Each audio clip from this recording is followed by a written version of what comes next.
હું મુકેશભાઈ ડ્રાઈવર બોલું છું, બરોબર છે। મારા પુલ નબળો થઈ ગયો છે, અમારી કોઈ ના નથી, પણ પહેલાં અમને સારા મેલું ડાયવર્જન કાઢવો, જેને કારણે અમારી ગાડીમાં નુકસાની આવે છે, પણ ત્યાર સુધી અમને રજા આપો, ચાલુ રાખવાનું, ડાયવર્જન નીકળી જાય એટલે અમે ફરીને આવતા જઈશું, બરોબર છે। બોલો તમને ક્યાં તકલીફ શું થાય છે? અમારી ગાડીમાં સાહેબ નુકસાની આવે છે, વેરેન્ટેજ આવે છે, બરોબર છે, ખાડા છે ડાયવર્જનમાં, બરોબર। હાલો, અમે કમાતા સારું હોય નહીં અને ભાડા અમારા એવા હોય નહીં કંઈ, બરોબર છે। નુકસાની આવે તો અમારું ઘર પરિવાર કેમ પૂરું કરવું? સારા મેલું ડાયવર્જન અમને આપો, પછી તમે તમારે રોડ બંધ કરી દો, પુલ નબળો થઈ ગયો છે, અમે માની છીએ, બરોબર છે। કે તમે ગાડી ક્યાં ખાંગી કરો છો? ખાલી હિતેશભાઈ ગાયત્રી સિંગદાણાનું કારખાનું, બાંધકામ ચેરમેન ભાવનગર નગરપાલિકા।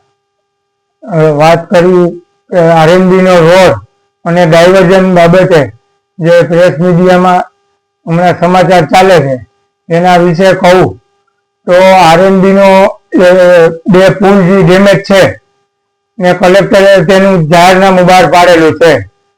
લોકોને તકલીફ ના પડે એટલે ધારાસભ્યથી તથા સંસદ સભ્યશ્રીને રજૂઆત કરી ડાયવર્ઝન અમે મંજૂર કરાવેલું હતું।